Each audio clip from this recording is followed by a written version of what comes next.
Greetings, my dear students. We have learned about fundamental analysis and it's time to discuss its advantages and disadvantages. The first advantage of fundamental analysis is long-term trends. Fundamental analysis is helpful in understanding the long-term economic, demographic, technological, or consumer trends. So it is very helpful for the long-term patient investors. Okay. And the second advantage is identification of value. Fundamental analysis will be useful in assessing the assets, balance sheet, stability of earnings, etc. of different companies, and thus help us to identify a company which have a good value for our investment. Okay, and the third advantage is understanding about business. One of the most clear advantages of fundamental analysis is the development of a thorough understanding of the business. A good understanding can help investors to avoid companies that have many shortcomings and identify those have strong performance. Okay, and the fourth advantage is knowing the company. Fundamental analysis is helpful in knowing a company. Knowing a company's business will help the investors to select the best stock for their investment from a relevant industry. Okay, so these are the advantages. Anyway, fundamental analysis has some disadvantages also. First one is defective practice. Critics of fundamental analysis says that it is irrelevant. Fundamental analysis is irrelevant. That is the opinion of critics of fundamental analysis. And the second disadvantage is that unscientific process. The critic says that fundamental analysis is an unscientific process.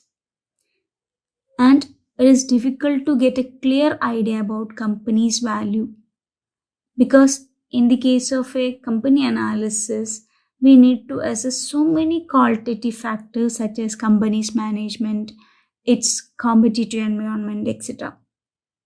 Okay, and the third disadvantage is time consuming.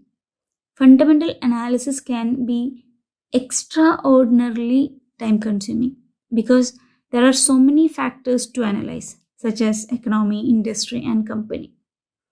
And the fourth factor is industry or company specific. That is the fourth limitation. While analyzing industries and companies, different valuation techniques are required to assess different industries and companies. So it will take more time to assess different companies and to select a company among them to invest. Okay, and the next limitation is subjectivity. Fair value calculations are based on assumptions. As we already discussed, in growth models, dividend growth models, we are assuming a growth rate.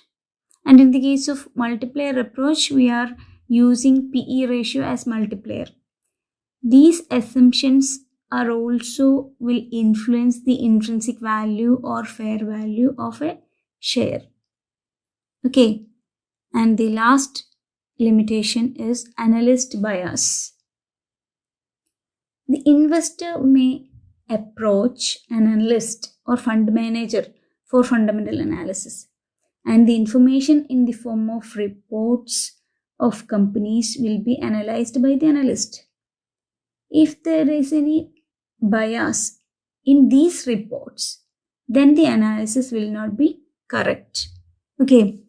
And another aspect of analyst bias will be there if the portfolio manager or analyst has any relationship with the company. Okay, so these are the advantages and disadvantages of fundamental analysis. Thank you.